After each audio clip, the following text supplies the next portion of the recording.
Hi everybody, my name is Ebert. I am the instructor for the machine tool freshman class. I teach all the manual side of the industry, meaning manual bridge ports. We got manual mill or lathes. We have manual grinders at the end of our shop, as well as drill press and other handheld tooling.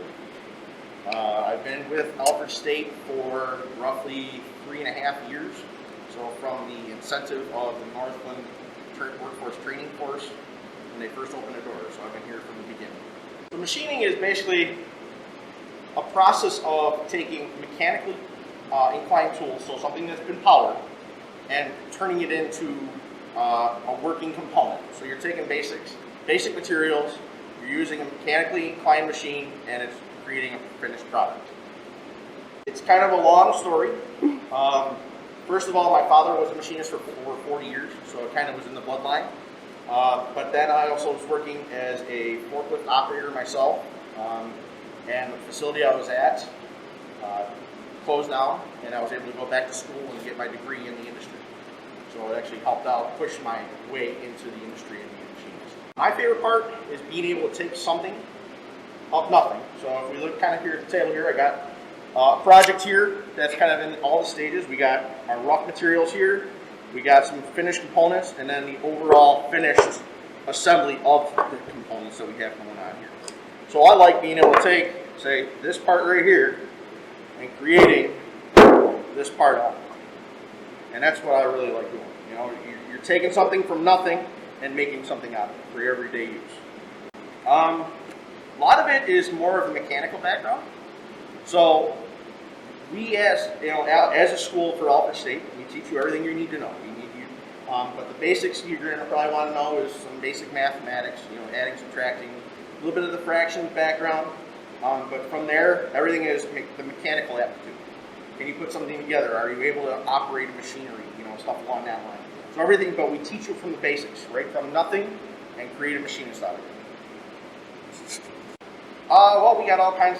We have your manual side. So like I said, this is our manual shop that you're in right now. And then you have your CNC side. So that's all computer numerical control.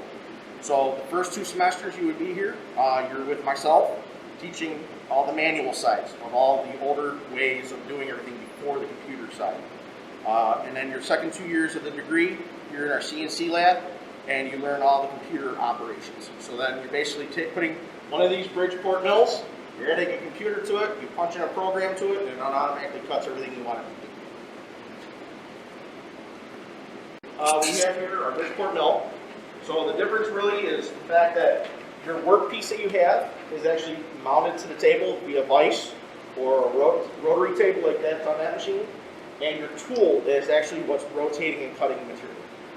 Okay, so that's your milling operation. For your lathe operation that's behind you, we have a machine here that all your material is held in a rotating chuck that rotates, and so your material itself is moving, but all your tooling is staying fixtured. So your tooling will move along the material while your material is actually moving forward. So we have a ton of measurements. You have your everyday tape measure and ruler measurements, but then we get down into the real fine measuring of using either calipers or micrometers, where it takes you right down into the tenths of a thousandth of an inch.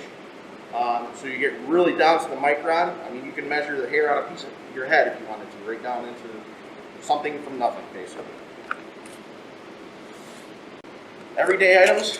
Well, everybody pretty much drives nowadays or rides the bus, right? So just about everything on that bus or in that car is made every day. Your toaster. This just happens to be a bench vise for a machine shop. So this is going to be a bench vise that's going to be mounted right here on a workbench, and that's an everyday use. Hammers. This is a multi-piece hammer. There's multiple pieces here that are all put together in some way or form. So there's a lot of options out there that you use in everyday use. Door handles, door frames, the hinges on the door. At some point, somebody had to produce and make that that part. Some advice I would give is really apply yourself. Every day is a new learning experience. Okay, you're not going to be going into the job every single day doing the exact same thing every single day. Okay, all my students are the same way. Every day they come in, they might be working on this part the day before. The next day they come in, they're going to work on that part. So everything is going to be different.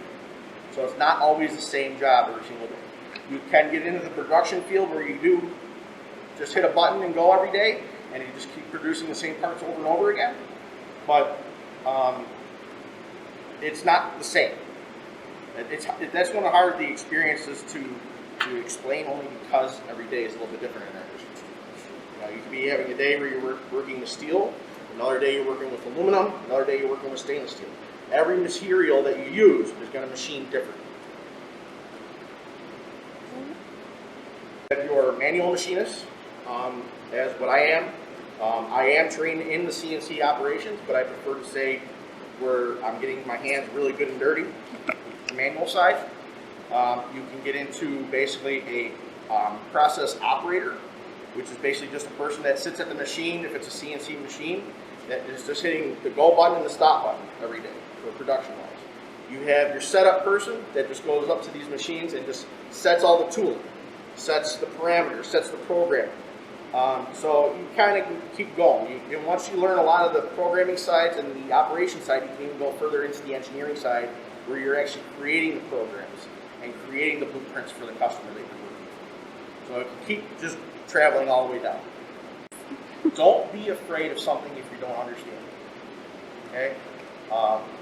Yes, I did come from a background that I was from my father being a machinist for 40 years, and I knew what these machines were. But even when I went to school to learn the trade, I was afraid at that first day to turn that machine on. Okay, even though I've already operated it once, something before. But even if you've never operated it, don't be afraid of it. Challenge yourself, and every day be a new adventure. And that's where I would go.